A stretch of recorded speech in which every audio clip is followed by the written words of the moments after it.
بسم اللہ الرحمن الرحیم۔ السلام علیکم۔ اپنے چینل میں آپ کو خوش آمدید کہتی ہوں۔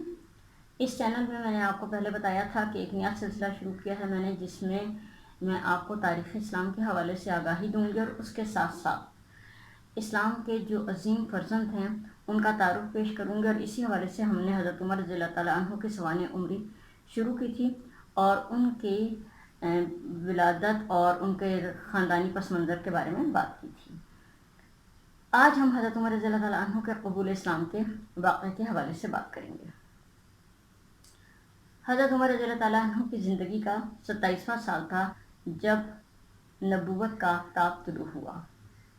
حضرت عمر کے خاندان میں زید نامی ایک شخص ایسے تھے جو کہ شروع سے ہی بت پرستی کے خلاف تھے، اور ان کے بیٹے سعید نے اسلام قبول کر لیا تھا۔ سعید کا نکاح حضرت عمر رضی اللہ تعالیٰ عنہ کی بہن فاطمہ سے ہو چکا تھا۔ اس حوالے سے فاطمہ بھی اسلام قبول کر چکی تھیں، لیکن حضرت عمر رضی اللہ تعالیٰ عنہ اس حقیقت سے ابھی تک بے خبر تھے۔ انہی کے خاندان میں ایک اور شخص تھے، عبداللہ بن نعیم، وہ بھی اسلام قبول کر چکے تھے۔ حضرت عمر رضی اللہ تعالیٰ عنہ ابھی تک اسلام کے مخالفین میں شامل تھے، اور ان کی مخالفت کا یہ عالم تھا کہ وہ ان لوگوں کو جو اسلام قبول کر لیتے تھے تشدد اور سختی کا نشانہ بنایا کرتے تھے۔ ان کے گھر میں ایک کنیز تھی جس کا نام لبینہ تھا، اس نے بھی اسلام قبول کر لیا تھا۔ حضرت عمر رضی اللہ تعالیٰ عنہ اس کو بھی بے حد مارتے تھے۔ بعض اوقات ایسا ہوتا تھا کہ مارتے مارتے تھک جاتے تھے تو کہتے تھے کہ ذرا ٹھہر جا، میں تھوڑی دیر دم لے لوں، اس کے بعد پھر تجھے ماروں گا۔ حضرت عمر رضی اللہ تعالیٰ عنہ کی بے تحاشا سختیوں کے باوجود لبینہ اور کسی بھی شخص نے اسلام کو چھوڑنے کا ارادہ ظاہر نہیں کیا، بلکہ ان کے دلوں میں اسلام کی محبت زیادہ بڑھتی رہی۔ اس بات سے حضرت عمر اور زیادہ مشتعل ہو جایا کرتے تھے، اور ایک دن اسی اشتعال میں یہ فیصلہ کیا کہ کیوں نہ بانی اسلام کا ہی قصہ ختم کر دیا جائے۔ یہ سوچ کر ہاتھ میں ننگی تلوار لے کر گھر سے چل پڑے۔ جا رہے تھے کہ رستے میں عبداللہ بن نعیم مل گئے۔ انہوں نے پوچھا کہ عمر خیریت ہے، کہاں جا رہے ہو؟ انہوں نے کہا کہ میں آج بانی اسلام محمد صلی اللہ علیہ وسلم کا قصہ ختم کرنے جا رہا ہوں۔ عبداللہ بن نعیم نے مسکرا کر کہا کہ پہلے تم اپنے گھر کی تو خبر لے لو۔ حضرت عمر نے پوچھا میرے گھر میں کیا ہوا؟ تو عبداللہ بن نعیم نے کہا کہ تمہارے بہنوئی سعید اور تمہاری بہن فاطمہ دونوں اسلام قبول کر چکے ہیں۔ یہ سننا تھا کہ تل ملا گئے اور فوراً بہن کے گھر کی طرف پلٹ گئے۔ بہن کے گھر پہنچے، دروازے پر دستک دی، اندر سے قرآن پڑھنے کی آواز آ رہی تھی۔ بہن نے جو ہی ان کی آہٹ سنی فوراً قرآن کو چھپا دیا۔ حضرت عمر رضی اللہ تعالیٰ عنہ اندر گئے اور کہا کہ تم جو پڑھ رہے تھے مجھے بھی سناؤ۔ بہن نے کہا کہ نہیں، یہ میں تمہیں نہیں سنا سکتی۔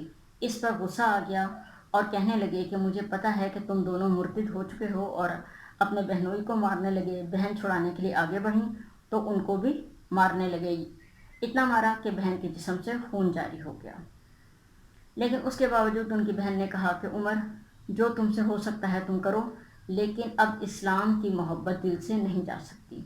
اس بات نے کافی اثر کیا ان کے دل پر، اور بہن کی طرف محبت سے دیکھا اور کہنے لگے کہ مجھے بھی سناؤ کہ تم کیا پڑھ رہے تھے۔ بہن نے جب دیکھا کہ تھوڑے نرم پڑ گئے ہیں تو انہوں نے قرآن کے وہ اجزاء سامنے رکھ دیے جو کہ وہ پڑھ رہی تھیں، اور اس وقت جو آیت ان کے سامنے آئی وہ یہ تھی، سبح للہ ما فی السماوات والارض واللہ عزیز الحکیم۔ یہ پڑھنا تھا کہ دل پہ رقت طاری ہو گئی۔ آگے پڑھتے جاتے تھے، جب اس آیت پر پہنچے وَآمَنُوا بِاللَّهِ وَرَسُولِهِ تو بے اختیار پکار اٹھے، اشہد ان لا الہ الا اللہ واشہد ان محمدًا رسول اللہ۔ یہاں سے نکل کر حضرت عمر سیدھا اس طرف روانہ ہوئے جہاں کے نبی کریم صلی اللہ علیہ وسلم کا قیام تھا۔ ان دنوں نبی کریم صلی اللہ علیہ وسلم کوہ صفا میں حضرت ارقم کے گھر میں مقیم تھے۔ وہاں پہنچ کر در پر دستک دی۔ صحابہ نے دیکھا کہ حضرت عمر رضی اللہ تعالیٰ عنہ ہیں اور ان کے ہاتھ میں ننگی تلوار ہے تو انہیں دروازہ کھولنے میں تردد ہوا۔ حضرت امیر حمزہ بھی اس وقت مسلمان ہو چکے تھے اور وہیں موجود تھے۔ انہوں نے کہا کہ عمر آ رہا ہے، اگر اچھے ارادے سے آیا ہے تو خیر، اور اگر برے ارادے سے آیا ہے تو میں اسی کی تلوار سے اس کا سر قلم کر دوں گا۔ چنانچہ صحابہ کرام رضی اللہ تعالیٰ عنہ نے دروازہ کھول دیا۔ نبی کریم صلی اللہ علیہ وسلم نے خود آگے بڑھ کر پوچھا، عمر کس ارادے سے آئے ہو؟ آپ صلی اللہ علیہ وسلم کی آواز سن کر دل پر نبوت کا روب طاری ہو گیا اور بڑے خشوع و خضوع سے کہنے لگے، اسلام قبول کرنے کے لیے۔ آپ صلی اللہ علیہ وسلم نے مسکرا کر ماشاء اللہ کہا اور اللہ اکبر کا نعرہ لگایا۔ یہ سنتے ہی تمام صحابہ کرام نے بھی اللہ اکبر کا نعرہ اس زور سے لگایا کہ صفا کی وادیاں اس نعرے سے گونج اٹھیں۔ حضرت عمر رضی اللہ تعالیٰ عنہ کا اسلام قبول کرنا اسلامی تاریخ کا ایک زریں باب بن گیا، کیونکہ حضرت عمر رضی اللہ تعالیٰ عنہ نے اپنے اسلام کو چھپانے کی کوشش نہیں کی، بلکہ انہوں نے علل اعلان اپنے مسلمان ہونے کا اعتراف کیا۔ حضرت عمر رضی اللہ تعالیٰ عنہ نے نہ صرف یہ کہ علل اعلان اسلام کا اعلان کیا، بلکہ انہوں نے خانہ کعبہ میں جا کر نماز بھی اعلانیہ ادا کی۔ ابن ہشام عبداللہ بن مسعود کے حوالے سے روایت کرتے ہوئے لکھتے ہیں، جب عمر اسلام لائے تو قریش سے لڑے، یہاں تک کہ کعبہ میں نماز پڑھی اور ہم نے بھی ان کے ساتھ پڑھی۔ حضرت عمر کے قبول اسلام کا واقعہ نبوت کے 6 سال پیش آیا۔